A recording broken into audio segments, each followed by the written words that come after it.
All right, good morning. Welcome in. We are the Out of Bounds Show, brought to you by Sound and Communications. SoundcomAV.com, your next video wall for your business school, university, hospital. SoundcomAV.com, the leader in video walls, lobbies, conference rooms, arenas. They've done it all. Video walls powered by Sound and Communications. SoundcomAV.com. That's SoundcomAV.com. Sound and Communications. They've done it for Power 4 programs, G5, high schools, JUCO, you name it. We want to welcome in Ed Werder, Cowboys NFL insider. He joins us on 105.9 The Zone ESPN and the Farm Bureau Insurance guest line. Ed, I know you've been on the field a million times, but it looked cool last weekend. Dallas-Denver game, you got to take some of your family down on the sideline. How was it?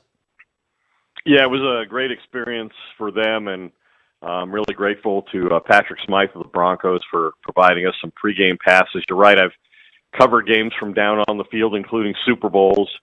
But I've never been on the field pregame with my grandson, who's 10, and he's a big Cowboys fan. He's a big CeeDee Lamb fan in particular, and so for him to have that experience, and Brandon Aubrey was kicking into the nets to warm up, and the guys who were retrieving the balls gave them to Henry to throw back to the Cowboys group, and that was pretty amazing that they actually let him put his hands on footballs in a pregame warm-up at an NFL game. I can't imagine how I would have felt having that opportunity, so I'm grateful that he had it.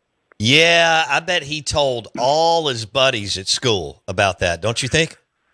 I think he did, but I think he really wanted to tell his buddies in school in Colorado how much better the Cowboys were than the Broncos, but that proved not to be true. Woo! In fact, you know what, Bo, he asked me, one of his first questions was, say, how much of my Cowboys gear can I wear to this game? Because he knew the Broncos had provided the on-field access, and I said, well, there's going to be about 80,000 Bronco fans there, and if the Cowboys win the game, you might have to be prepared to fight your way out of the stadium. Fortunately, that didn't happen because the Cowboys didn't have a whole lot of fight in them on Sunday. No, they played bad on both sides of the ball. And so I think this is where we are, but I'd like for you to expand on it. Bottom line is, if Dak and the offense aren't hitting on all cylinders, even if they are, there's been times where they haven't won, but if they are not, this team's not going to win a football game. Is that where we are, Ed? Yeah, and even beyond that, I think, going to Denver was a great opportunity for them to, accomplish a lot of firsts, including winning consecutive games, which they haven't done this year.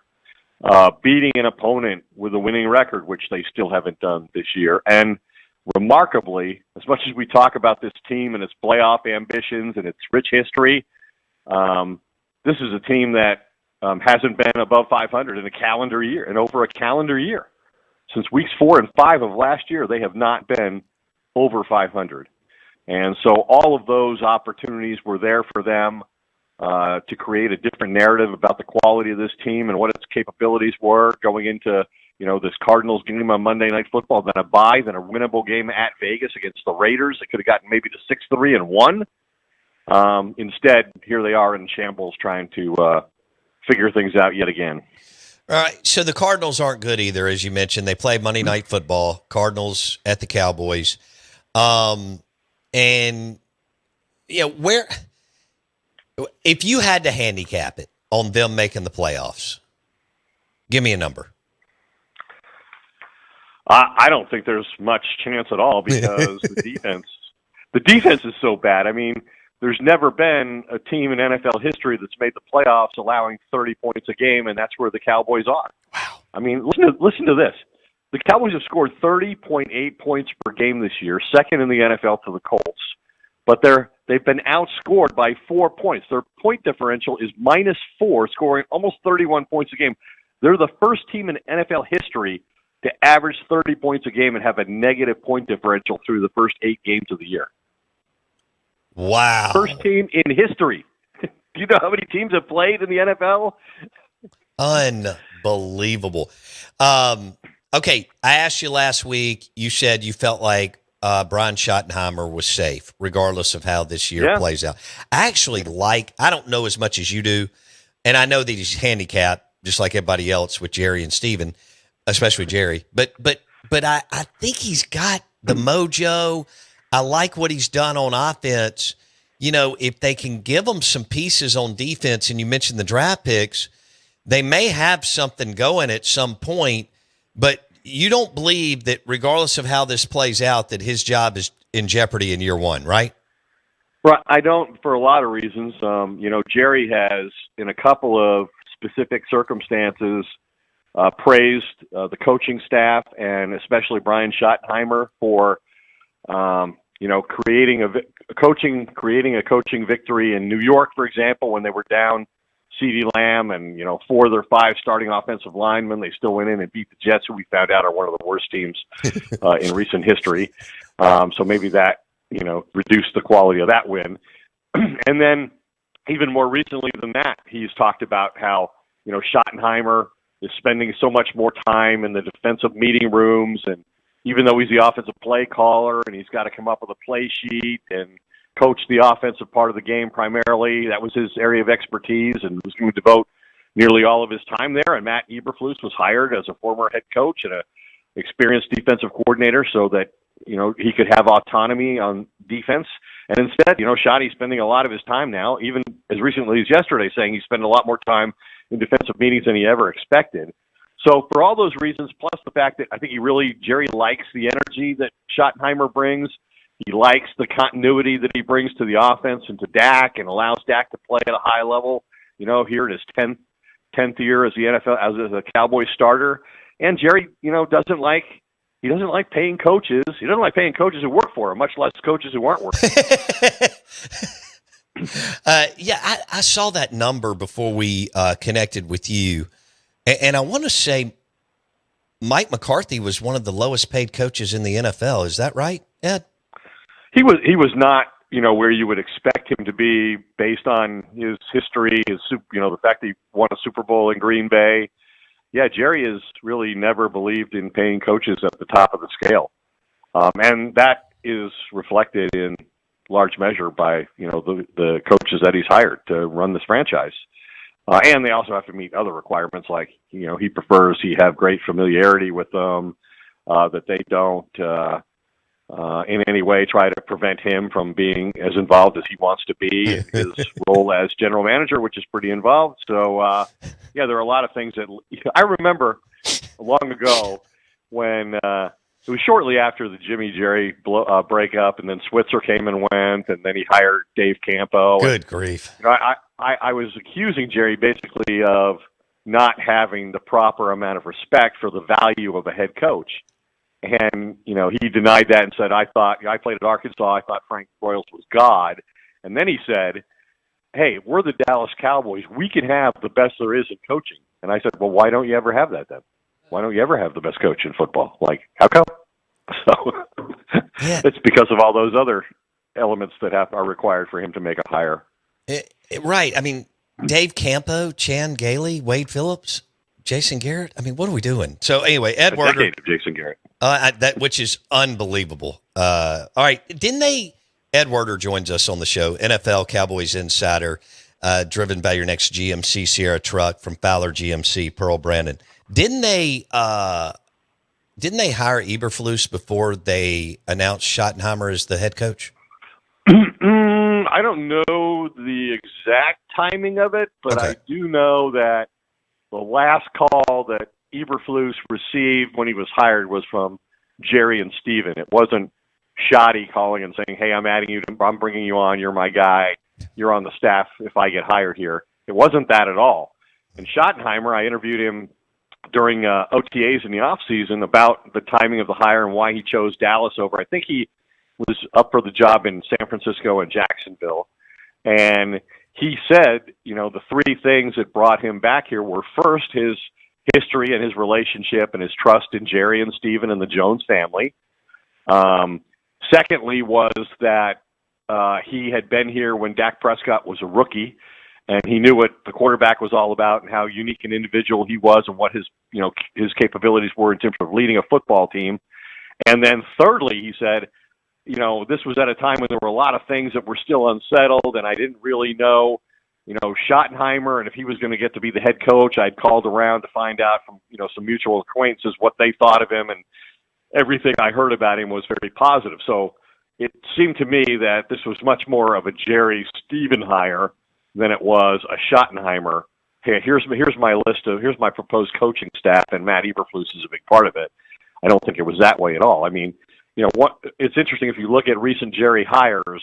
The head coach is usually an offensive guy, and then the defensive coordinator is not only somebody familiar to the franchise and to the family, but also somebody who has been in that capacity before and has previous head coaching experience, like Mike Zimmer, fit that mold. Dan Quinn fit that mold, and so did Matt Eberflus. And so I think it was, like I said, much more of a Jerry and Stephen hire than it was a hire made by Schottenheimer, because Eberflus had been in the organization for 7 years under Rod Marinelli as a defensive assistant. The family knew him. Brian Schottenheimer would have to go to Jerry if he wanted to make a move. He would have to go to Jerry and get the blessing, right?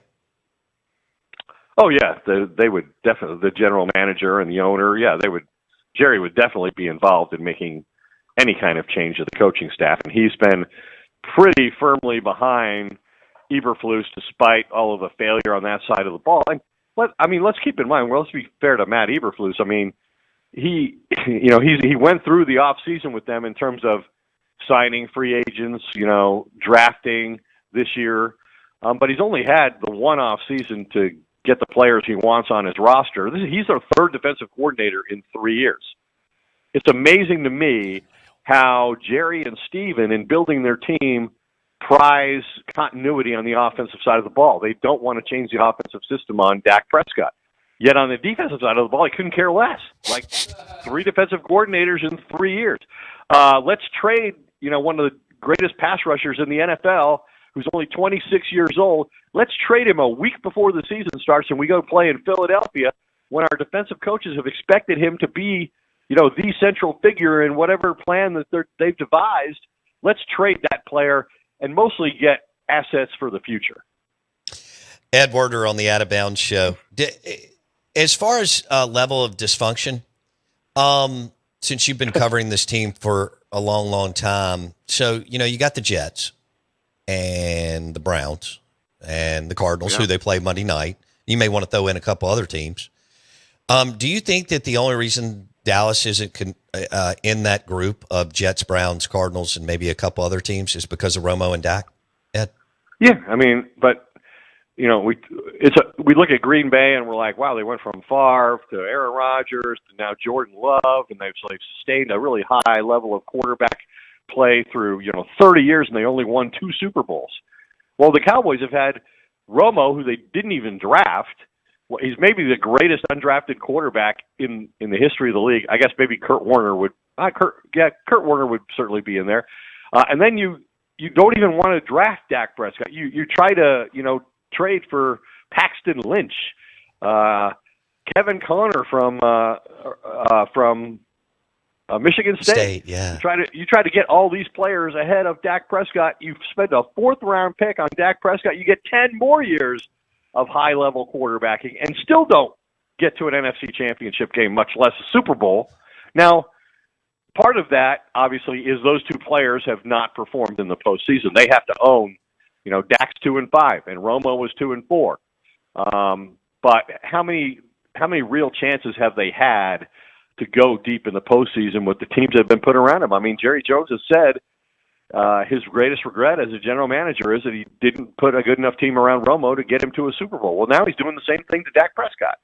Just when y'all are at all these press conferences, and so a big chunk of the Dallas Cowboys media, obviously you're one of the biggest names in the Cowboys media, but y'all are there. You've been to a million of these. Do y'all kind of cut your eyes around and kind of grin as this thing just – because it's just chasing your tail in the same kind of circus over and over and over again? Yeah. There's a certain level of here we go again to the whole season. I don't think anybody expected the Cowboys to be one of the 5 best teams in football going into the year, but I don't think we expected them to succeed on offense like they have, be one of the top 3 offenses in football, and then play so poorly on defense that the offense can't overcome it. And, if you look at this team, to me, and this has long been one of their traits, is that they're one team at home in their building, and they're a whole different team on the road. And I posted all these stats last week going into the Denver game that reflected in many categories, like, how winning on the road is a 50-50 proposition with this team under Dak Prescott. That they barely have a winning record on the road against winning teams. They don't win on grass. They don't win against AFC teams that they don't play all the time, so they don't know them as well. But put them in their own building, and if it's not a playoff game, then they're going to score 50 points. Yeah, so they average 41 points a game at home. That's the highest in the NFL this year, and they average 24 points a game on the road. I will say this, and I don't know a lot about. I love the game and I love watching it, but I'll say this: what Schottenheimer has done as far as his offensive approach and play calling, I love it for Dak, because I always thought Garrett was too conservative. You may disagree, you know more about it, but I just thought Jason, to me, the Andy Reids and the Sean Paytons, and you may see it different, but to me, Andy Reid and Sean Paytons of the world had know when to go get it, and to me, Jason never did. Yeah, and Shoddy has been, really aggressive most of the time, but he's now become a victim of criticism of there have been too many times where you don't recognize how bad your defense is, and you take a traditional approach to a 4th down situation. And in a situation where, traditionally you would punt the ball and trust your defense, you punted the ball when you know you can't trust your defense. And in the Denver game, that allowed the Broncos to score consecutive touchdowns in the 4th quarter and blow the Cowboys out of the game rather than Shoddy. I mean, he's got one of the great field goal kickers in NFL history, maybe the best long-range field goal kicker in history. And so there's too many times where, they're in opponent territory, barely in opponent territory, where he either doesn't kick the field goal in Denver or worse, he punted when he knew his team could not stop the Broncos. Yeah, so that's really been a trend in the NFL. Like, a lot of coaches are going for it now on 4th down. Dan Campbell obviously started it. Philadelphia and Washington both used it to great advantage in getting to the NFC Championship game last year, and the Eagles in winning a Super Bowl. And really, it's a pretty remarkable. I'm going to write about this today, but Andy Reid is doing it now at the highest level in the NFL, whereas as recently as last year, Kansas City went for it on 4th down at the 2nd lowest rate in the NFL. Now, you can argue that they've been forced into that because they haven't performed as well on offense. They've been in more close games, and that strategy's been forced on them.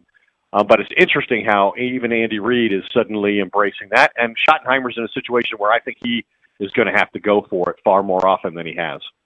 Ed Werder on the Out of Bounds show. All right, so they're 2.5-point favorites over the Cardinals, and the Cardinals aren't good either.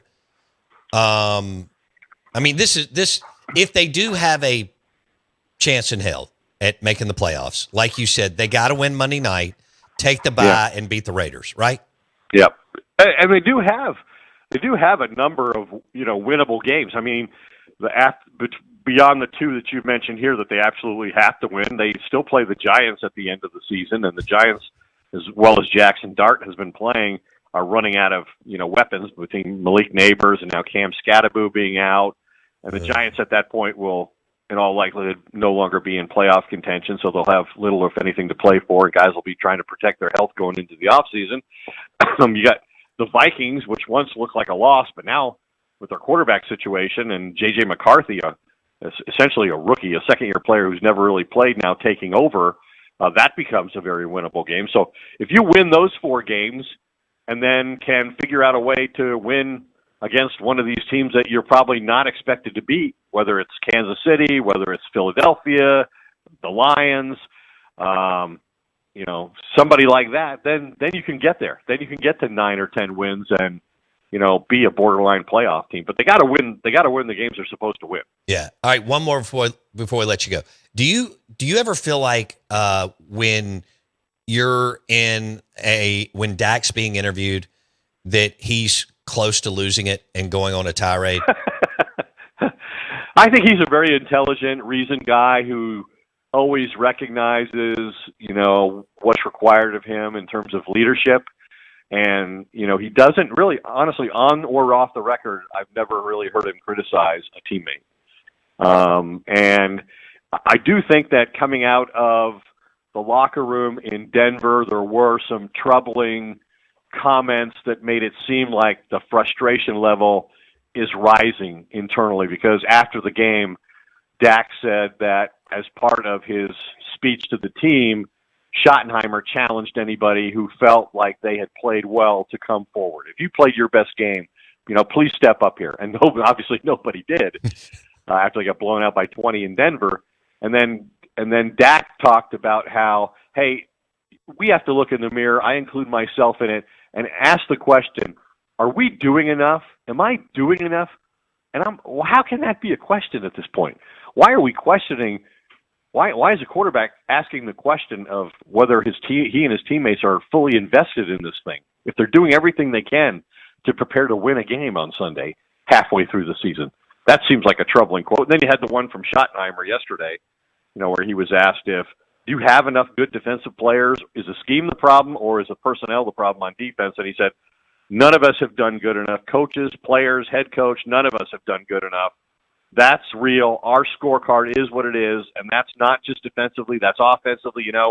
We're a football team that's 3-4-1. You can take the stats on offense and stick it up your bleep as far as I'm concerned. I saw that. Is it what we want? Is it what it is what it is? We want to win. People talk about MVP, this and that. Dak Prescott doesn't want to win MVP. He wants to win a Super Bowl, and that's what we want to win. But it seems ludicrous to be talking about winning Super Bowls when you're 3-4-1. That's right. They're just trying to get to 9 or 10 wins, like you said. That's Ed Werder, Cowboys NFL insider on the Out of Bounds show. Ed, great stuff. Thank you, my man. We'll talk next week. Always a highlight of my week. Thanks, Bo. Ed Werder, recognized by the Pro Football Hall of Fame and been covering the Cowboys since Jimmy Johnson was there. And the Cowboys did not play well against the Broncos. I eventually turned it off after Dak's second pick. But I really thought the pre-snap penalties in the first quarter, especially the one when they were on the 1 yard line, and you go from the 1 to the 6 in the NFL, and you have a chance, to start going, and then they had 4 more or 5 in the first half.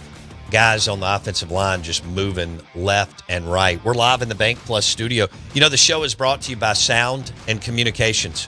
Your next video wall for your business or your school or hospital. SoundComAV.com. Sound and Communications. Tanner Allen next.